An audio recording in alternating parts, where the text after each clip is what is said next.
शुभ सायंकाळ.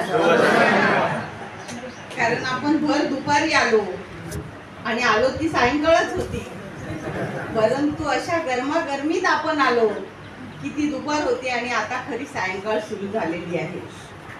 प्रथम मी त्या पवित्र आत्म्याला आणि परमेश्वराला खरंच धन्यवाद देत आहे की हे सभागृह आहे की मंदिर आहे हे म्हणजे अनोख्या व्यक्तीला समजणारच नाही. असा सर्व सुगंधमय आणि चिंतनमय आजचा हा आपला सोहळा, ह्याला सोहळा म्हणू, ऐतिहासिक सोहळा म्हणू की 1827ला जन्मलेल्या आणि त्या सगळ्या समाजसुधारकांची नावं घेऊ की ज्यांनी ह्या विषयाची दीप प्रज्वलित केली. न्यायमूर्ती रानडे आहेत, ज्योतिबा फुले आहेत आणि सावित्रीबाई फुले आहेत. आणि ती ज्योत आज या भुईगावाच्या ज्येष्ठ नागरिक संघाच्या या 4थ्या वर्धापन दिनाने ही धगधगते आहे.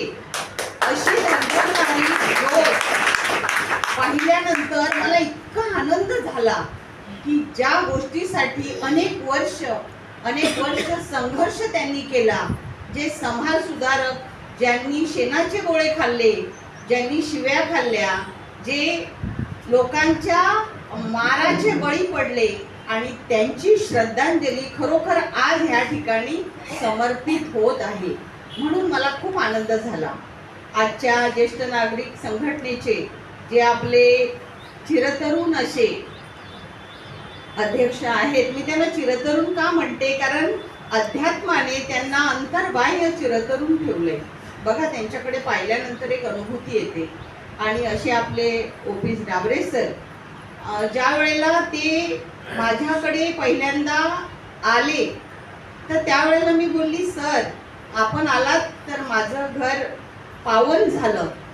तर असं का म्हणाल्या, तर मी 18 वर्ष भुईगावामध्ये कार्य केलं. ह्या निर्मळ 33,000 लोकसंख्येत मी कार्य केलं.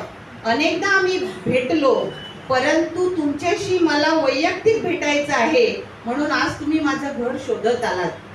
तर त्याकरिता मी त्यांचं कौतुक केलं आणि मग त्यांना मी म्हटलं की आपला सोहळा अजून खूप अवकाश आहे, तर परत एकदा असे आरामात या.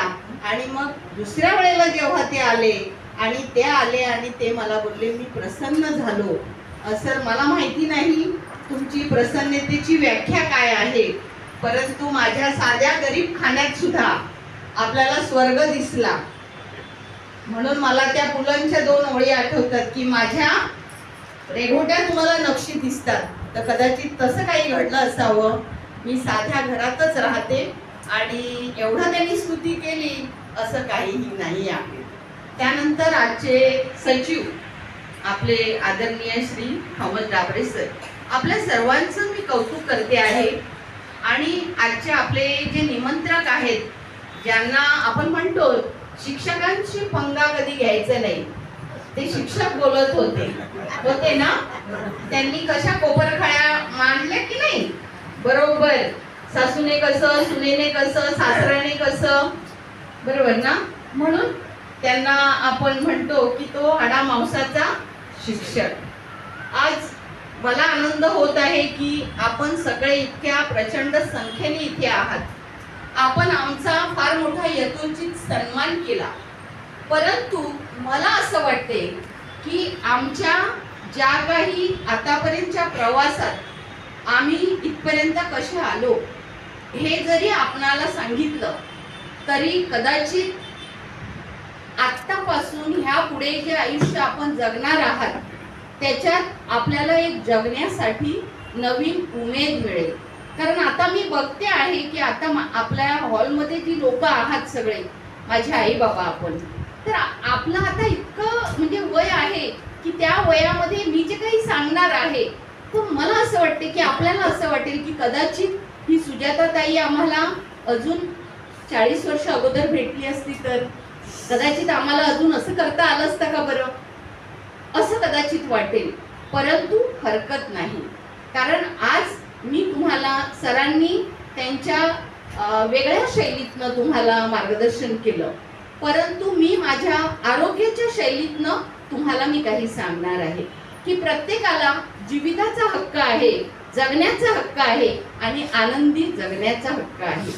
आणि सर्वात प्रथम मला आता एक आनंद काय वाटला, आपण जे म्हणालो की सगळ्यात पहिला नाश्ता का दिला, तर आता मला कळलं ऑफिस साहेबांचा काय उद्देश होता की निघता निघता त्याच्यातला एकाला मिळेल एकाला मिळणार नाही आणि मग भांडणं, याने मला केक दिला नाही, कोल्ड्रिंक्स दिला नाही आणि गारानं येण्यापेक्षा आता ते घेऊन सांभाळा, सुखरूप खायचं तर खा आणि निवांत बसा. बरोबर. आता मी माझ्या संवादाला सुरुवात करणार आहे, त्यामुळे ज्यांना लघुशंका आहे, ज्यांना जायचं आहे, ज्यांना घाई आहे, त्यांनी आताच कार्यक्रम 2 मिनिटात आटपायचा आहे, कारण मला तुमच्याशी संवाद करायचा आहे. मी माझ्याबद्दल खूप काही सांगणार नाही, कारण माझा परिवार किंवा माझा गोतावळा फार मोठा नाहीये. ओके, 2 मुलं, 2 नातवंड, बरोबर, झाला, परिवार संपला. पण हा माझा जो परिवार आहे, हा माझा भुईगावातला जो परिवार आहे, ज्यांना मी 20 वर्ष भेटली आहे, प्रत्येकीला मी ओळखते आहे. कुणाला आणि कुणाला कधी ना कधी कुठल्याही, म्हणजे कोविड असो किंवा साधा किरकोळ उपचार असो, लसीकरण असो, महिलांचं सत्र असो, ज्येष्ठ नागरिकांचे कार्यक्रम असो किंवा भुईगाव चर्चमधले कार्यक्रम असो, या लायब्ररीतले कार्यक्रम असो, तपासणी असो, आपण अनेकदा भेटलोय. अनेकदा 2 मिनिटं 4 मिनिटं मी तुमच्याशी संवाद केलेला आहे. त्यामुळे आपण काही नवीन नाही, आपण एक परिवार आहोत आणि हाच माझा परिवार, हेच माझे आई बाबा. कारण आज माझे आई बाबा जरी स्वर्गराज्यात आहेत तरी पण हे माझे आई बाबा आहेत, ज्यांना मला दुःखातनं बाहेर काढायचं आहे. आजचा विषय इतका सुंदर आहे. काय आहे? विधवा आणि विधूर मेळावा. खरं सांगू का की विवाह संस्था आहे म्हणून हा विधवा आणि विधूर मेळावा आहे. समजा विवाह संस्थाच नसती तर एक मुलगा, एक युवक, एक पुरुष किंवा एक स्त्री एवढंच म्हणालो असतो ना. मग ती विधवा आहे आणि तो विधूर आहे असं बोलायचं काही औचित्य लागलं असतं का? नाही. परंतु विवाह संस्था आहे आणि मग आरोग्यामध्ये मृत्यू, अंत, शेवट हा ठरलेला आहे की नाही? पण तो आपण गायनात म्हणतो, कधी येईल, कुठे येईल, केव्हा येईल ना कळेल. कुणाला आहे माहिती आपला मृत्यू कधी आहे, कोणत्या वेळेला आहे, दिवसा आहे, रात्री आहे, कोणत्या वयात आहे? नाही. परंतु आज जो विषय, ज्वलंत विषय आपण घेतलेला आहे, त्या विषयाशी आणि ह्या मृत्यूशी फार जवळचा संबंध आहे. आत्ता सरांनी सांगितलं की माझं वय होतं, तिचं 42 होतं आणि माझं 47 होतं. आणि अगदी माझ्या पतीचं ज्या वेळेला निधन झालं त्यावेळेला त्यांचं वय 42 होतं आणि माझं 32 होतं. हा काळ जो आहे ना 25-27 वर्षाच्या पाठीमागेचा, तो मी म्हणते तरी बरा होता.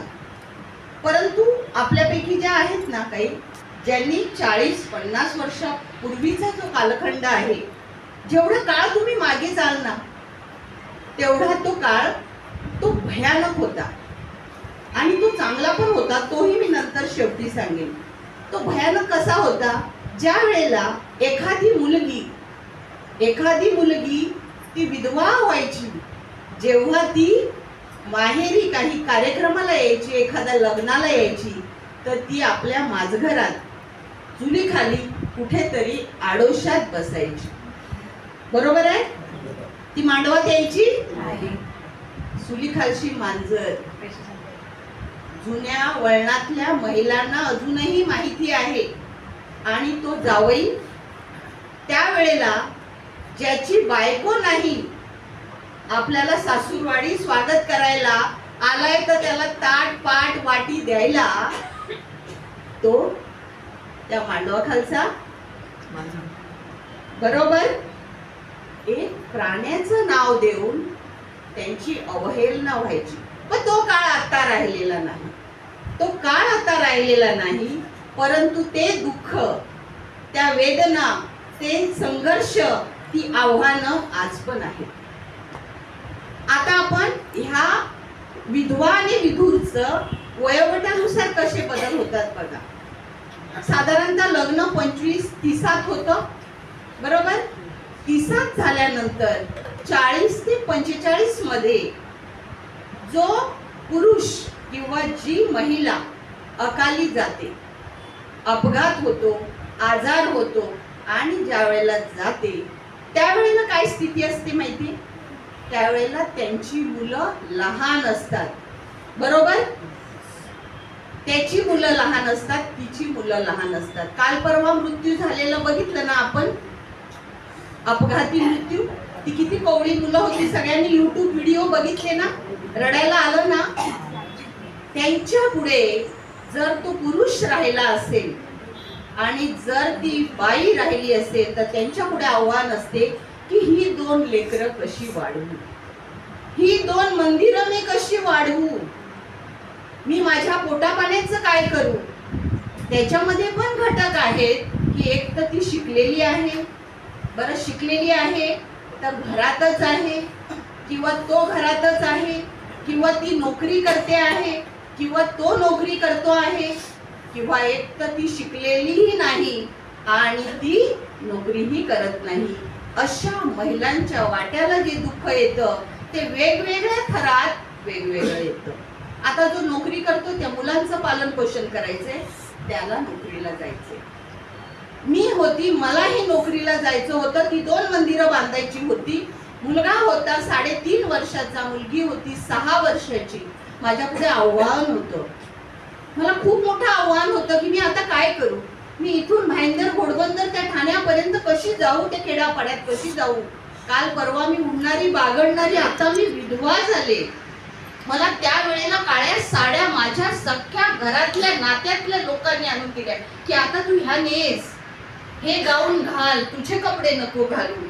हा काळ 27-25 वर्षा अगोदरचा होता, पण आज परिस्थिती बदलली. परंतु परत मी म्हणेन दुःख तेच आहे. त्यांना मी आता विचारलं सहजच की तुम्ही घरी आलात, आज आहात तर स्वयंपाक कुणी केला. ते काय बोलले, माझी एक लेक गावात आहे, तिने केला. ज्यांना लेक नाही, ज्यांना मुलगाच आहे, ज्याची गावात नाही, ज्याची नाही, काय होत असेल, कोण देत असेल, रोज कोण देणार. परंतु जर तुम्ही चर्चला येता, जर तुम्ही बायबल वाचता, जर तुम्ही अध्यात्म करत आहात, तुम्ही धार्मिक असण्यापेक्षा जर अध्यात्मात असाल तर तुम्हाला एक वेरोनिका बनता येतं, एक सिमोन सिरेनिकर देखील बनता येतं. आता 45 ते 60 मध्ये काय होतं, ज्या महिलेचा पती किंवा ज्या पुरुषाची पत्नी तेव्हा निघून जाते. ऐन मुलं शिक्षणाला आलेली आहेत, मुलं लग्नाला आलेली आहेत, मुलांचे विवाह होत आहेत, मुलं शिक्षणासाठी परदेशात आहेत आणि त्याची पत्नी निघून जाते. तो एकाकी असतो, तो एकटा असतो. त्याच्या स्वयंपाकाचं, त्याच्या कपडे लत्त्याचं, त्याच्या समजण्या पलीकडच्या भावनिक दुःखाचं सांत्वन कोण करणार. आणि जर ती स्त्री असेल, तिला चिंता आहे, ती घरी आहे, तिच्या मुलाच्या शिक्षणाला कर्ज काढायचं आहे, कुणी तिला एक साक्षीदार पण व्हायला तयार नाही. कारण ही कधी कर्ज वाढणार, ही मुलं कधी मोठी होणार, ही कधी शिकणार, तिला योग्य जावई मिळेल का, त्या मुलाला मुलगी कोणी देईल का. कारण जी महिला एकटी असते, जिला नातेवाईक चांगले मिळतात, ती खूप नशीबवान असते. जिला कुटुंब चांगलं मिळतं, ती देखील खूप नशीबवान. आणि जिला नोकरी मिळते, नोकरी नेहमी तारत असते, ती अजूनही चांगली नशीबवान की तिच्या मुलांचं संगोपन देखील करते, ती कुटुंब देखील बघते आणि ती सगळं करते. पण जिचं काहीच नाही ना, 3ऱ्या गटातली महिला जी त्यावेळेला शिकली नाही, शिकली तर नोकरी केली नाही आणि आता 50 आणि 60 कुठे नोकरी करणार. मग तिचं काय होते माहितीये, तिच्याकडे आर्थिक चणचण तयार होते. तिच्याकडे तिच्या हातात पैसा नसतो, तिची चूल पेटवायला नसतो, मुलांच्या शिक्षणाला नसतो. मग ती काय करणार? आपल्या महिलांना आपण धुनी भांडी करायला पाठवू का? त्या जातील कुणाच्या घरात? नाही जाणार. शेतीवाडीत तुम्हाला माहिती आहे काय उत्पन्न निघणार आहे? मग ती एखादा व्यवसाय उभा करते, एखादीने केला तर करते. पण अशातनं ती बेजार होते, तिचं मानसिक खच्चीकरण होतं, कारण तिला स्वतःचं मन देखील साथ देत नाही आणि समाज देखील नाही आणि कुटुंबही नाही. तिला कुणी समजून घेत नाही. अशा अनेक केसेस मी पाहिलेल्या आहेत. त्या एकट्या राहिल्यामुळे त्या बेजार झालेल्या आहेत, भावनिक बदल झालेले आहेत, त्यांना त्यांचा जीव नको वाटत आहे. आणि मग आपण म्हणतो ती कटकट करते, ती नीट बोले नाही, ती नुसती गाळी मारते. नाही, आपल्याला तिला मायेचा ओलावा, भावनिक साथ देणं गरजेचं आहे. आणि आता तिसरा गट राहिला की 60 नंतर जेव्हा आपला जीवनसाथी किंवा ती साथी निघून जाते, त्यावेळेला काय गरज असते सांगा? त्यावेळेला शरीराची बाल्यावस्था जी वृद्धावस्था येते, त्यावेळेला एक मदतीला केअरटेकर, एक नर्स, एक परिचारिका, एक सहाय्यिनी हवी असते. त्यावेळेला बाकीच्या सगळ्या सुखाचं जाऊ दे, पण एक आधार हवा असतो. मग तो पुरुष एकटा राहतो, ती महिला एकटी राहते, तिला डोळ्यांचे त्रास सुरू होतात, तिला गुडघ्याचे त्रास सुरू होतात, तिला मेनोपॉज आल्यामुळे तिचे भावनिक बदल सुरू होतात, हार्मोन कमी होतात, त्याला येणाऱ्या तक्रारी त्या महिलेला सुरू होतात. मग तुम्ही मला सांगा, जेव्हा हा काळ येतो तेव्हा अजून कठीणता येते. आणि मग ज्या वेळेला ह्या वयात जेव्हा ती व्यक्ती बिछाण्यावर येते ना, एखादा दुर्धर आजाराच्या तावडीत सापडते ना, तेव्हा ते जगणं हतबल होऊन जातं. त्या दुःखाला पण रडायला येईल इतकं दुःख त्या महिलेच्या घरात असतं, त्या पुरुषाच्या घरात असतं.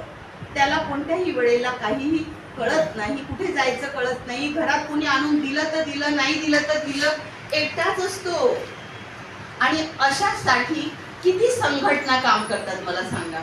कोण आपल्याकडे असे डबेवाले आहेत किंवा एक कम्युनिटी आहे की ती त्यांना डबे आणून देते, ती त्या महिलेला घरात जेवण आणून देते, तिला अंधूक दिसते, तिला पायाला चालायला होत नाही. तर ह्या सगळ्या ह्या एकट्या असलेल्या एकल महिला आणि पुरुषाच्या ह्या काय आहेत? ह्या समस्या आहेत आणि ह्या इतक्या मोठ्या आहेत, परंतु ह्यावर आजपर्यंत तळमळीने आणि खूप मोठ्या आत्मीयतेने कुणीही विचार केला नाही. आणि म्हणून आज ह्या टाळ्या मी आपल्या सगळ्यांसाठी वाजवायला सांगते आहे आणि विशेष ह्या विभूतीसाठी वाजवायला सांगत आहे की त्यांनी हा इतका तुम्हाला काहीतरी मिळावं, सकारात्मकता मिळावी. आता तुम्हाला शासनाच्या काही योजना आहेत, त्यामध्ये तुमचं प्रत्येकाचं एक आभा कार्ड आहे की नाही? आहे ना आभा कार्ड काढलेलं? तुम्हाला आरोग्यासाठी एक योजना आहे की नाही, ज्याच्यामध्ये तुम्हाला आर्थिक मदत हॉस्पिटल करतं 5 लाखापर्यंत, बरोबर? मुख्यमंत्री सहायता निधी आहेत, पंतप्रधान काही योजनांमधून आपण घेतोय, बरोबर? आता त्या सगळ्यांची इंग्लिश नावं तुम्हाला नाही सांगणार, पण जेव्हा तुम्हाला हॉस्पिटलला जायला जेव्हा वेळ येते त्यावेळेला ते कार्ड तुमच्याकडे आहे का? ज्येष्ठ नागरिक संघटना ज्या आहेत त्या बऱ्याच आपल्या तालुक्याला आणि जिल्ह्याला आणि महाराष्ट्रातल्या अनेक संघटनांना संलग्न आहेत. तर त्या अशा प्रकारचे सगळे तुम्हाला कार्ड काढणं, तुमचे हयातीचे दाखले आहेत ते बनवणं, तुम्हाला वयाचे दाखले बनवणं की जेणेकरून तुम्हाला या शासनाच्या सेवा ह्या सगळ्या मिळू शकतील. म्हणजे कर्करोगासारखा आजार असेल तर त्याला सुद्धा उपचार आपल्याला वेळेवर आणि तो पण विनामूल्य होऊ शकतो. तर असं घाबरून जायचं नाही.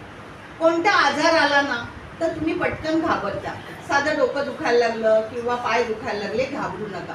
हे मी का सांगते? कारण एक तुम्हाला मी सांगितलं की ज्या वेळेला माझ्यावर आघात झाला आणि मी ज्या वेळेला 32 वर्षात ह्या 2 मुलांना घेऊन पुढे चालू लागले, अनेक संघर्ष आले, अनेक आव्हानं आली, परंतु आव्हानं आपलं पाठ सोडत नाही. परंतु परमेश्वर म्हणतो हेही दिवस जातील, हेही दिवस जातील. हा आज उगवला आहे, हा मावळणार आहे, परत सूर्योदय होणार आहे आणि त्या प्रत्येक निशेमध्ये एक उषा आपल्याला भेटणार आहे. मला पुन्हा 10 वर्षांनी मॅलिग्नंट कॅन्सर, जो आता त्यांनी उल्लेख केला तो मी अनुभवला, त्यांनी त्यांच्या पत्नीचा अनुभवला आणि तोच आजार ह्या छातीवर 350 टाके, 3 ऑपरेशन 8-8 दिवसाच्या अंतराने झाली. मला सुद्धा मॅलिग्नंट कॅन्सरला 2012 साली सामोरं जावं लागलं आणि त्यावेळेला मुलं लहान, मुलं शिकतायत आणि जेव्हा एक पालक आहे आणि आता माझ्यासमोर मला तो मृत्यू बोलवतो आहे, परंतु ज्या वेळेला तुमच्या मनाची तयारी नसेल ना, तुमची इच्छा नसेल ना, तर कोणताच यमदूत तुम्हाला ह्या पृथ्वीवरून तिथे नेऊ शकत नाही. का? तर तुमचा आत्मविश्वास की मी बरा होईल, मी बरा होणार आहे, मी उपचार घेणार आहे, एवढं तुम्ही मनात आज ठासून ठेवा. मला मॅलिग्नंट कॅन्सर म्हणजे तो पसरणारा, तो वाढणारा कॅन्सर, तो जर थांबू शकतो तर साधा होणारा आजार तो थांबेल की नाही? पाय दुखतो तो दुखायचं थांबेल की नाही कधीतरी? तर त्याच्यासाठी चिंता केली तर चिंता ही कुठे नेते? चितेकडे नेते. तो टिंब जो आहे ना, तो टिंब आज तुम्ही काढून टाका. चिंतेतला टिंब अजिबात घ्यायचा नाही, कारण तो चितेकडे नेतो आणि ह्यावर आज विचार करा की मला आनंदी लाईफ जगायचे. आता जेवढ्या इकडे महिला आणि पुरुष आहेत माझ्या आई बाबांनो, मला आज तुम्हाला आज असं काही द्यायचं आहे मंत्र की ह्या पुढे तुम्ही स्वतः आनंदी राहा. आज तुम्ही हा विचारच करू नका की सुनेने काही खायला दिलं का किंवा मुलाने काही हाक मारली का नाही मारली का, अजिबात विचार करू नका. तुम्ही हा विचार करा की आज मी आनंदी आहे. बघा, माझं एक उदाहरण तुम्हाला आनंदी कसं वाटेल ते. 60 वर्षा अगोदर मागे काळ होता, 60 वर्षा अगोदरचा काळ आठवा. आपल्याकडे गावात कुणी एक सायकल आणली तर आपण बघायला जायचो का? अरे कोणती सायकल आणली, कोणत्या कंपनीची आणली, वा, बघायला जायचो ना. आज सायकल आणली तर कोणीतरी कुत्रा येतं का? आज प्रत्येकाच्या घरोघरी 2 व्हीलर आहेत, 4 व्हीलर आहेत, आहे की नाही? बघायला जातो. म्हणजे तेव्हाची माणसं त्या सायकलवाल्याकडे, म्हणजे तो शेड, बरोबर, त्याच्याकडे कुतूहलाने पाहायचे. ते सगळं आज आपल्याकडे आहे. गाडी आहे, घर आहे, बंगला आहे, शेती आहे, वाडी आहे, सगळं आहे. तरी पण आपण चिंतेत आहोत. का? कारण आपण स्पर्धेत उतरलोय. कारण त्या पोराने ता केले, मा पोराने नाही केला, त्या पोराला बरी नोकरी आहे, मा पोराला नाही. मला साधी परिचारिकेची नोकरी मिळाली. मला कुठल्या मंत्रालयातली, कुठल्या जकात नाक्यावर की जिकडे रोज संध्याकाळी 2000-5000 येतील अशी नोकरी नव्हती. लोकांच्या दारोदार जायचं, लोकांना सांगायचं, बाई गोळी घे, बाई इंजेक्शन घे, बाई कुष्ठरोग झालाय, घाबरू नको, कर्करोग झालाय, टीबी झालाय, बरा होतो. पण त्या तुमच्या छोट्याशा कामाने, एखाद्या घर कामाने, एखाद्या छोट्याशा वाडीतल्या कामाने आज इतकं जग पुढे आलंय. आज टीव्हीवर सगळीकडे रील बघता उद्योजक महिला झालेल्या आहेत, ज्यांना बोलता येत नाही. जी बहिणाबाई त्या काळात जी शिकली नव्हती, तिने जगाला ज्ञान दिलं. आणि आजचा काळ इतकं सगळं असताना आज आपण अडाणी का आहोत? आज आपण सगळे आनंदी आहोत. ज्याच्याकडे सायकल आहे आणि सायकलच्या पलीकडे सगळं आहे ते सगळे आजारी आहेत. आज काय आहेत? आजारी आहेत ना. आज आनंदी व्हायचे. आज आपण प्रत्येकाने विचार करायचे, माझ्या घरात सगळं आहे. दुसरी गोष्ट, परवा मी एका रिटायर निवृत्त साधारणतः 65च्या एका सद्गृहस्थाला बघितलं. अगदी अपघात होता होता वाचले. काय करत होते? आता झालंय ते काम, आता पॉलिसीचं काम सुरू केलंय. म्हणजे निवृत्तीचे पैसे येत आहेत पण आता पॉलिसी करतायत. म्हणजे आता पॉलिसी काढायचं, खूप धावायचं आता ह्या वयामध्ये. त्या बॅगेच्या चैन दोन्ही तिन्ही उघड्या आहेत, पॉलिसीचे कागद बाहेरून मला दिसत आहेत, आणि एक माणूस जो ज्याला रस्ता द्यायचा त्याला न देता हा माणूस ओव्हरटेक करून गेला. आता हे वय धावायचं नाहीच आहे, तुम्हाला थांबता आलं पाहिजे. आता थांबा, आता थांबा म्हणजे मनाला ब्रेक द्या, शरीराला ब्रेक द्या की बाबा आता मला हळूवार चालायचंय. आता मला माझ्याकडे जेवढं आहे ना बस. मला अनेक लोक सांगतात का सिस्टर तुम्ही आता कामाला जाता का परत कुठे? म्हटलं अजून काय काम करायचं बाकी आहे?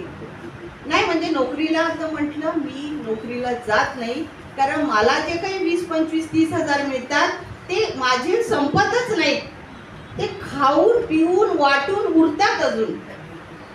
कारण त्यांनी काय सांगितलं, मी त्यांच्या घरी गेलो, मला त्यांचं घर आवडलं. तुम्हाला कसं जगायचं आहे, तुमच्या जगण्यातली कला काय आहे ही तुम्हाला कळली पाहिजे. माझ्या घरी ओट्यावर गेलो का, समजा मी तुमच्या घरी गेली, मी बघितलं ओट्यावर मस्त जमीन आहे, सारवलेली आहे, एखादी माशी आहे, पलंग आहे, खाट आहे, बस स्वर्ग दिसे तिकडे मला. माझ्या घरी मी काहीही आणलेलं नाही. मी तुम्हाला खरं सांगते, ज्या वर्षी मी घराची मुहूर्त काढला आणि रोवली त्याच वर्षी त्याच महिन्यात माझ्या शरीरामध्ये कॅन्सरची गाठ निघाली. माझं घर, माझा उपचार 1.5 वर्ष चालला, पण मला काही वाटलं नाही की काही करावं. माझ्याकडे होते फक्त 1.5 लाख रुपये आणि मी घर बांधायला घेतलेलं. म्हटलं प्लास्टर करून सोडून देईन, कौलं घेईन, 1 रुपया 1 कौल तिकडे मिळते वसईत, ते आणून जुन्यापैकी लावीन आणि बांधेन. जेमतेम उभं केलं. मग आता पलंग, माझ्या जुन्या पलंगाला ते खूप वर्षापूर्वीचे होते, 60-70 वर्षाचे, तेच आम्ही वापरत होतो.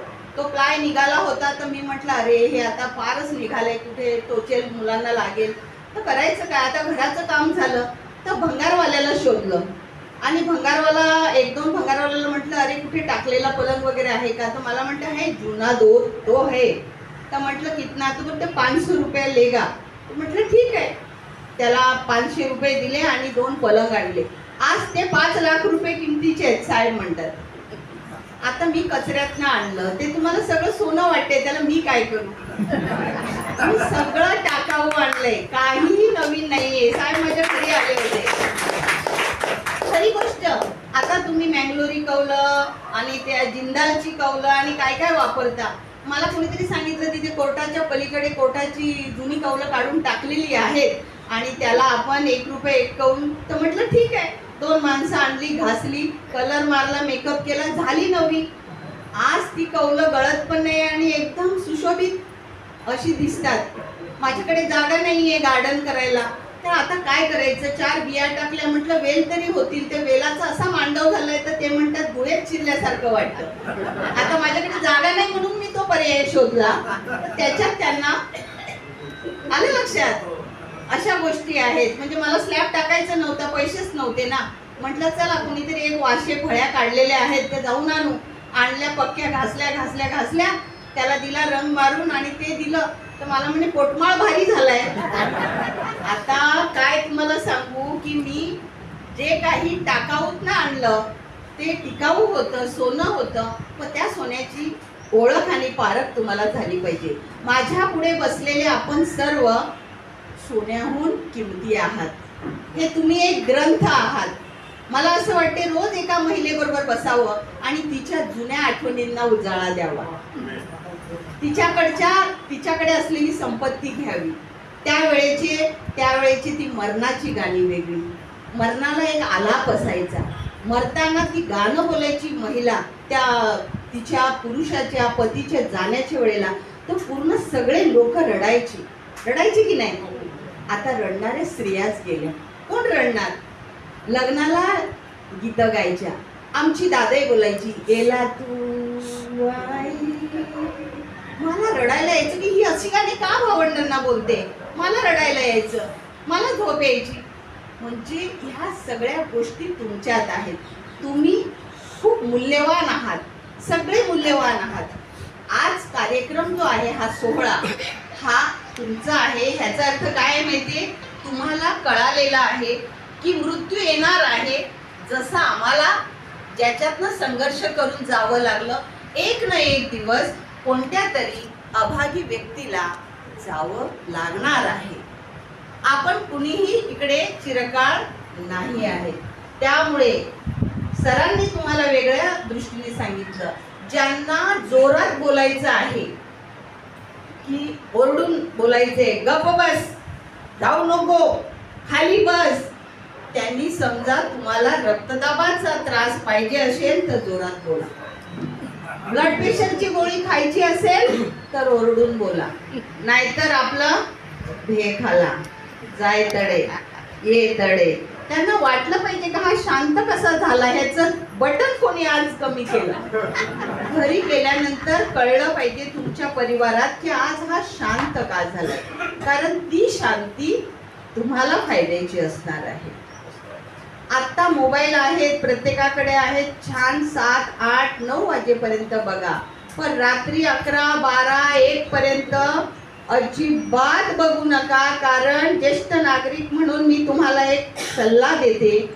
अशा भरपूर वसई पलीकडे ज्येष्ठ नागरिक कार्यक्रमात मी गेले आणि काय झालं, चुकून 2-3 ग्रुपवर त्यांनी मला घेतलं, ऍड केलं. आता हे कुठल्या ग्रुपला सांगू नका बरं. त्यांनी घेतलं आणि त्यांना माहिती नाही काही करणार की मी आहे ग्रुपवर. मग आपल्या रिटायर झालेल्या आपल्या मुख्याध्यापिका आहेत, त्या म्हणाल्या की हा व्हिडिओ बघा, हा फार फायद्याचा आहे. तेवढ्यात एक अजून आपला ज्येष्ठ नागरिक म्हणतो, हा तर फार जुना आहे. मग तिसरा म्हणतो, अरे तुला काय करायचंय, तू नाही बघितला पण आम्हाला बघू दे. असं करून करून त्यांची इतकी भांडणं त्याच्यावर ग्रुपवर रात्री 12:30-1 पर्यंत चालू होती. मी लिखाण करत होती आणि त्या ग्रुपवर ज्येष्ठ नागरिकाच्या. मग तेवढ्यानंतर थांबलं नाही. तेवढ्यात एक म्हणतो, हा पक्का चापलूस आहे, लवाड आहे. तर का, तर म्हणे देवळात जातो, कशीमध्ये पैसे पण टाकत नाही. ह्याची 2 मुलं बाहेर आहेत तरी पैसे टाकत नाही. हे कुठे चाललेलं, त्या ग्रुपवर. मला खूप हसायला येत होतं. मी काय विचार करत होती माहितीये, किती छान आहे. म्हणजे संपूर्ण आयुष्य संघर्ष केला, लढाया केल्या, कुटुंबातही झाल्या, कामावरही झाल्या. आता कामावरून जेव्हा निवृत्तीला आला हा बाबा, तेव्हा आता कुठे आला, ज्येष्ठ नागरिक संघटनेमध्ये.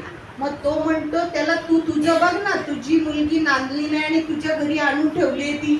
मी त्या हळूच ग्रुपवरनं लेफ्ट झाले. कारण हे दुसऱ्यांचं टेन्शन आपण घ्यायचं, आपल्याला आपलं आहे तेवढं छान आहे. तुम्ही आज असा विचार करा, मला काल कोणीतरी सांगितलं, म्हणे मला गोऱ्या गोऱ्या लोकांना फार आवडतं. मी म्हणाली मला द्रौपदी मुर्मू मॅडम आवडतात. सौंदर्याची काय करायचंय आहे ना. मी त्यांना बोलली की मॅडम, तुमच्या करकमलांनी मला तुम्ही पुरस्कार दिला तर तुम्ही महान आहात. त्यांनी एकच शब्द सांगितला, मॅडम मेरे करकमलों से आपका कर्म अच्छा है, कर्म बडा है. आलं लक्षात. त्यामुळे आपलं कर्म चांगलं करायचं. रोज मी अनेकांना माझ्या सानिध्यात जे आहेत ना, त्याने मी काय सांगते, चिडचिड असते ना, मी काय सांगते, प्रामाणिकपणे वाग, हा खरं खरं वाग. नोकरीत गेला तिकडे पण खरं वाग, घरी आला तिकडे पण खरं वाग. तू खोटं वागला ना, म्हणजे क्षुल्लक गोष्ट, 2 गाड्या चालल्या, हा तिसरा चालला, हा ज्येष्ठ नागरिक आहे, ह्याला ओव्हरटेक करायचंय, ह्याला पहिलं जायचंय किंवा महिलेला पहिलं जायचंय. तर ह्या गोष्टी आता आपल्याला ह्या वयामध्ये. आणि तुम्हाला मी सांगते, 58ला निवृत्ती काय आहे माहितीये, की शरीराचा आपला जो समतोल असतो किंवा आपल्याला सगळं बॅलन्स ठेवायचा असतो, तो कुठेतरी आपला कमी कमी होत असतो, तो वेग कमी होत असतो.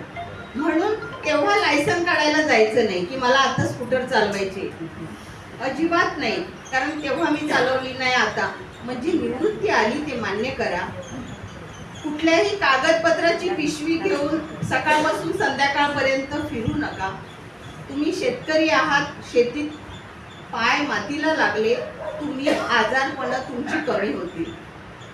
घरामध्ये एखाद्या वेळेला काही महिला कोंबड्या पाळत होत्या पूर्वी, पण आता कुत्र्यांनी कोंबड्याही ठेवल्या नाही, त्यामुळे त्यांच्याकडे काही पर्यायच राहिला नाही. पण आपल्याला एक काय बरं आहे, आपण ख्रिस्ती आहोत, आपल्याकडे चर्च आहे. आपण चर्चमध्ये जाऊ, आपण चर्चमध्ये बसू, आपण अध्यात्माचं धडे घेऊ, ते आपल्याला आनंद देणारं आहे. आज आपल्याला खूप सांगायचं आहे, पण मला वाटते डाबरे सरांच्या वेळेचं, कारण काही वेळेला वेळ खूप महत्त्वाचा असतो आणि वेळेतच संपवायचं असा ज्येष्ठांची एक ठरलेली रीत आहे.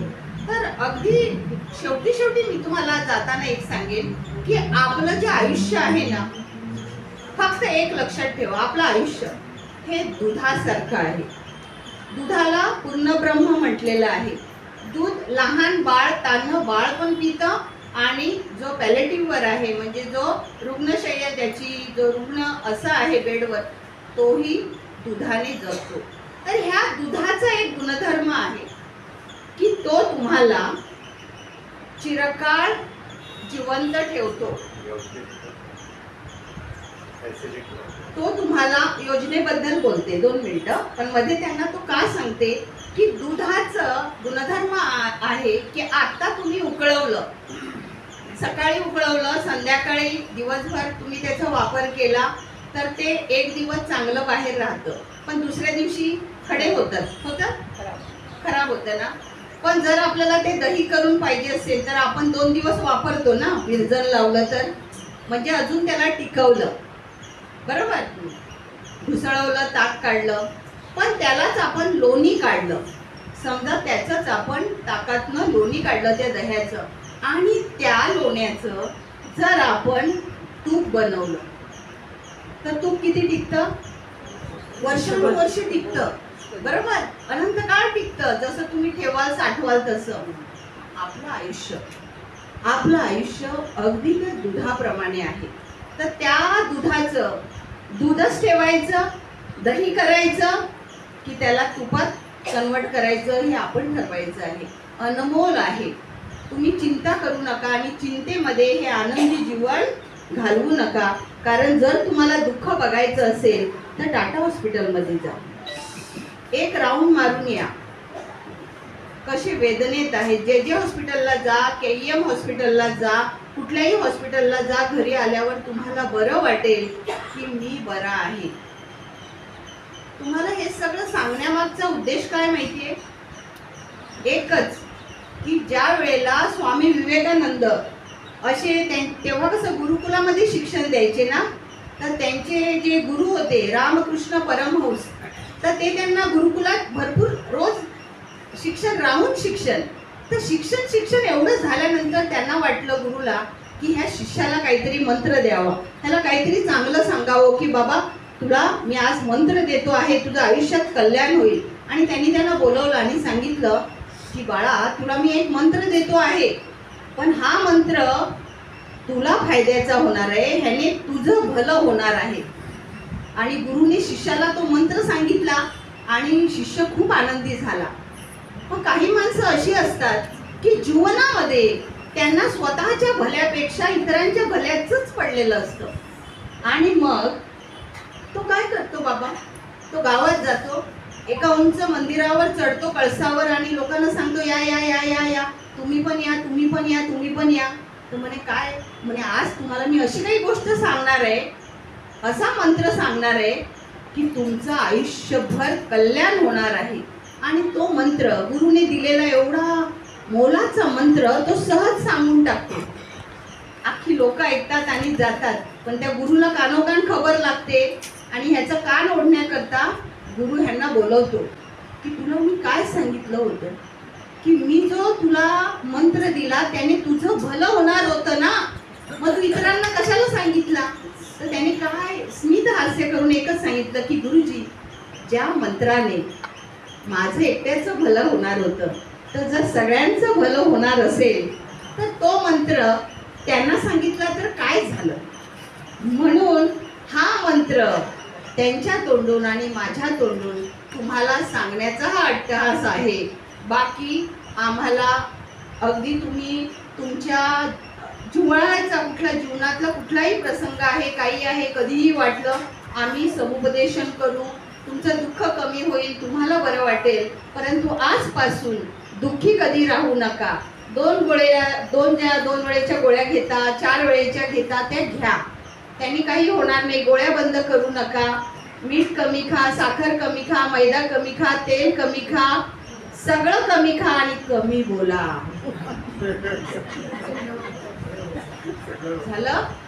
आता त्यांनी काय सांगितलं की योजना काय आहेत, सरांचं जी तुमच्यासाठी योजना काय आहेत. आता महाराष्ट्रामध्ये जवळजवळ अनेक जिल्ह्यामध्ये एकल महिला, एकल पुरुषाचा सध्या मी विषय नाही काढत आहे, एकल महिला त्यांच्यासाठी आता योजना अंमलबजावणी करण्यासाठी सर्वेक्षण झालेलं आहे. आणि ते सर्वेक्षण झालेलं आहे आणि त्यामध्ये ज्या महिला घरी आहेत, आता समजा काही तुमच्यातल्या अशा आहेत की ज्या यंग आहेत, तरुण आहेत, शिक्षित आहेत किंवा सगळ्या इकडे आलेल्या नाही आहेत, मला माहिती आहेत, तर मला माहिती असलेल्या 40च्या आतल्या इकडे आलेल्या नाही आहेत आणि त्या येणार पण नाहीत आणि त्यांना आग्रहही करू नका. कारण जेव्हा त्यांचं मन त्यांना सांगेल की आता मी बाहेर पडेन, आता मी जाईन 4 चौघात, तेव्हा तिला येऊ. तर त्या महिलांसाठी योजना आहेत, त्या म्हणजे ज्यांची मुलं 18 वर्षाच्या आत आहेत त्यांना बाल संगोपनाचे पैसे मिळतात. एका मुलाला 2250 रुपये. आहे की नाही चांगलं.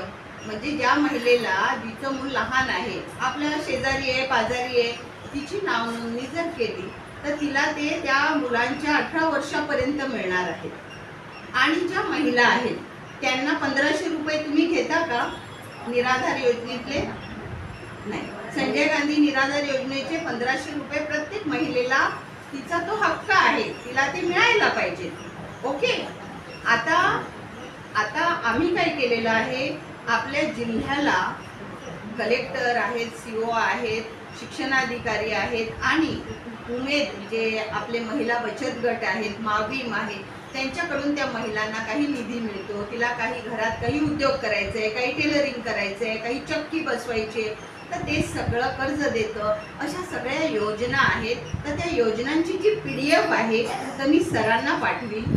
त्याचप्रमाणे तिची एक एक्सेल शीट आहे की त्या महिलांचं सगळं माहिती भरायची आहे, ती सुद्धा मी सरांना देणार आहे की जेणेकरून तो जो तुम्हाला जी योजना आहे, कारण शासनाकडे त्या योजनेअंतर्गत निधी असतो परंतु नोंद नसते आणि नोंद करणारं कुणी नसतं, सांगणारं कुणी नसतं. किंवा एखादा दुर्धर आजार आहे, त्यांच्या आजाराचे काही निकष आहेत की एखादा HIV असतो एखादीला किंवा एखादीला कर्करोग आहे, तर त्याच्यासाठी पण वेगळं अर्थसहाय्य देतं. आणि मग मी तुम्हाला बोलली की जे तुमच्या आरोग्यासाठी तुम्हाला आभा कार्ड जे आहे तर त्याच्यातनं तुम्हाला सहाय्य मिळतं, तर त्या सगळ्यांचं मिळेल. तुम्ही कोणीही चिंता करू नका. तुमचं जी नावाची लिस्ट आहे ती सगळ्यांची मी आपल्या गावातनं जबाबदारी दिलेली बेंजामिन दादा आहेतच, त्यांना अनेक वर्षापासून अनुभव आहे, आम्ही एकत्र काम केलं आहे आणि त्यांना पण मी एक जबाबदारी देईन. तर तो एक विषय. आता आपले जे पुरुष मंडळी आहे, तर तुम्हाला येणाऱ्या अडचणी म्हणजे काही वेळेला औषधं लागतात. सरकारी दवाखान्यामध्ये अजून परत मी तुम्हाला सांगेन, सरकारी दवाखान्यामध्ये एक्सरे पासून ECG पासून रक्ताच्या सगळ्या तपासण्या ज्या बाहेर होतात त्या विनामूल्य होत असतात. ओके. विनामूल्य तुम्हाला पण आणि तुम्हाला पण. काही खाजगी प्रायव्हेटला जायची गरज नाही. कारण मी पाहिलेली अनेक हॉस्पिटलं, माझ्या माहितीने पाहिलेली, मला अनुभव आलेली की त्यांना तुम्ही म्हणजे एक त्यांचं कमवायचं एक म्हणजे तो जाळ्यात अडकतो पक्षी तसं असतं. म्हणजे ते त्या भावनेने नाही बघत की अरे ही गरीब आहे, हिच्याकडे काही नाही, ही एकल महिला आहे, हिचं उत्पन्न नाही आहे, तर इकडे स्वयंसेवक आहे, NGO आहे, त्यांना सांगतो विनामूल्य कुठे होतं. कारण त्यांचं बऱ्याच ठिकाणी जॉईंट व्हेंचरनी कामं होतात, पण ते तिकडे पण काही ठिकाणी पैसे घेऊन लुटण्याचं काम करतात. सगळेच नाही पण करतात. तो का द्यावा? 1 रुपया सुद्धा कष्टाचा तो का द्यावा? जर शासनाची योजना आहे, तुम्हाला रक्त तपासायचं आहे, तुम्ही जा. आपल्याकडे निर्मळ आहे, जवळ आहे, एकदा जाऊन वेळ बघा. एखाद्या वेळेला काही अडचण येणार नाही, काही अडचण आली तर मला सांगा. मी म्हणजे काही पोलीस म्हणून नाही, मी त्यांना सांगेन की हे ज्येष्ठ नागरिक आहेत तर त्यांच्या समस्या आहेत, तर तुम्ही कधी उपलब्ध आहात ती उपलब्धता त्यांना द्या. ओके, तुम्ही तुमचं रक्त तपासून घ्या, तुमचं बाकी समजा मोतीबिंदूचं काही आहे, डोळ्यांची तपासणी पण तिकडे होते. ओके, अथरायटिसचं पण काही औषधं, आयुर्वेदाची औषधं तिकडे असतात. आणि लक्षात हे तुम्ही आपल्या सरकारी ह्याच्या योजनांमधून सगळं घ्यायचं आहे. कारण जास्त खर्च आरोग्यावर येतो की नाही? जास्त आरोग्यावर येतो. आणि जे काही बघा रेशनचं येतं आमच्याकडे, मी आता नाव नाही घेत, पण काय असतं माहितीये का, बरेचसे ना गोष्टी आहेत ना त्या ज्या आपण बघतो ऐकतो ना त्याच डोक्यात घेऊन जातो. मी तुम्हाला पटेल, तुम्हाला परवडेल, मला परवडेल तेच मी तुम्हाला सांगणार. आता आपल्याकडे गहू येतो, चांगला गहू येतो, कधी कधी तेल येतं, गूळ येतं, काही येतं रेशनचं. ते आणा, खडे असतील तर काढा, कारण ते अनेक टप्प्याटप्प्यातनं येतं. ते धुवा, ते वापरा, ते खा. परंतु ज्याला हाय शुगर आहे किंवा ज्याला डॉक्टरांनी पथ्य सांगितलंय तर त्याला त्याच्यामध्ये ज्वारी मिक्स करा, बाजरी मिक्स करा, नाचणी मिक्स करा, पण फेकू नका, जनावरांना देऊ नका. कारण लोकांना ना अशी भीती घातलेली आहे. बाहेरून पैसे देऊन डायटिशियन आणतात, प्रबोधन लावतात, त्याला मिळतात 10-20 हजार रुपये. ह्यांना काय मिळतं मला माहिती नाही, कारण समाजाला काहीच मिळत नाही. समाज काय करतो आज? पंजाब, UP, MP सगळे गहू खाणारे आहेत, मग सगळे आजारी आहेत का? तुम्ही खा. कारण बऱ्याचशा पालकांचा आणि आजी आजोबांचा गोंधळ, बाय मा डायबिटीस आहे का, आमच्या घरात गव्हाचीच रोटी करतात का नाही, गव्हाचीच खाय. आपण मुलांना काय म्हणतो? पोळी भाजीचा डबा बोलतो ना, मग पोळी भाजी म्हणजे कसली येते ती? मग पोळी भाजी, न्याहारीला पण पोळी भाजी खा, तेल कमी खा, मीठ कमी खा, साखर कमी खा. बाकी इथून तिथे उठायचा व्यायाम, बसायचा व्यायाम एवढं झालं तरी बस. मी हे तुम्हाला घाईघाईत का सांगते? कारण कमी वेळात जास्त रन काढायचे असतात मला. कारण तुम्ही आज मला सगळे एकत्र सापडले, पण तुम्हाला जर आरोग्याचं नाही मिळालं मंत्र तर काही उपयोग नाही. बरोबर? हा, आज एकही जण बाहेर गेला नाही याचं मला कौतुक वाटतं. कारण ह्या वयामध्ये शुगर आहे, शुगरला त्यांना बाहेर जायचं आहे. हा, तर काय बोलायचंय? हा, तर तुम्ही त्यांना काही बोलायचं नंतर. तर तुम्हाला मी आरोग्याचं सांगितलं. ऐका, ज्येष्ठ नागरिक आहेत ते मध्ये उठणार, मध्ये बसणार. कारण ही परत सांगते बाल्यावस्था आहे, परत आता आपण लहान होत चाललोय. त्यामुळे हे सगळं तुम्हाला माफ आहे. तुम्ही माझे आई बाबा आहात, मी बोलली तुम्ही माझा परिवार आहात. तर तुम्हाला आरोग्याचं मी हे सांगितलंय. तुम्हाला काही अडचण आली तर ग्रुपवर घेऊ नका मला, सरांना मी नंबर देते, बहुतेकांकडे आहे. तर मला वैयक्तिक जरी फोन केला तरी मी तुमच्या अडचणीमध्ये मदत करेन. घाबरू नका, कॅन्सरलाही घाबरू नका, एकटे आहात म्हणून अजिबात घाबरू नका. आणि तुम्हाला मी सांगते, जे दोघे आहेत ना ते सुद्धा सुखी नाहीये, हे आतलं सांगते. कारण मी कोर्टात गेली होती एका व्यक्तीला मदतीला, तर तो म्हणतो 100 पैकी 60 प्रकरणं आमच्याकडे आली, आम्हाला हा नवरा नको, ही बायको नको म्हणून. खरी गोष्ट आहे.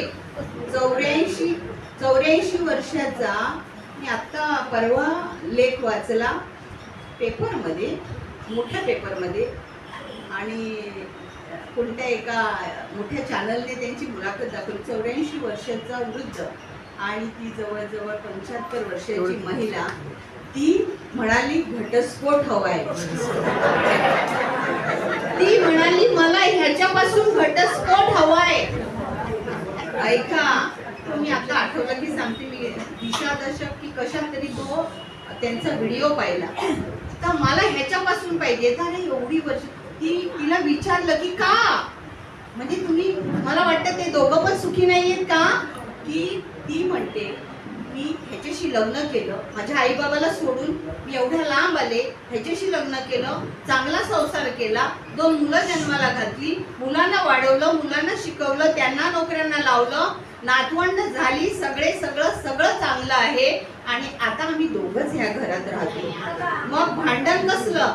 तर म्हणे मी आमची छोटीशी बाग आहे, तिकडे मी पाणी घालत होती, बाजूने रस्ता आहे आणि रस्त्याने लोक जाये करतात. तर हा मला म्हणतो तू तिकडे बागेला पाणी घालायला गेलेली आणि तो रस्त्याने जाणारा म्हातारा तुझ्याकडे बघत होता. तुझे ते पण चिंतेत आहेत, त्यांना पण घटस्फोट हवे आहेत. म्हणजे पती पत्नी एकत्र असून एकत्र नाहीये, अशा गोष्टी आहेत. तर तुम्ही जशा आहात तशा आनंदी आहात. आपण एकल महिला आणि एकल पुरुष म्हणायचं, विधवा असं डायरेक्ट कुणाला बोलायचं नाही, एक लेक असं बोलायचं. आणि कुणाच्याही वेदना असो, कुणालाही चौकशा करायच्या नाही. त्या बाईला विचारायचं नाही तुझं कसं आहे, सून येते का, सून बसते का, बोलते का. कारण जर तुम्ही असं तिला विचारत गेलात ना, तर उद्या ती रस्त्याने जात असताना तुम्ही येत असतील तर ती रस्ता बदलू शकते.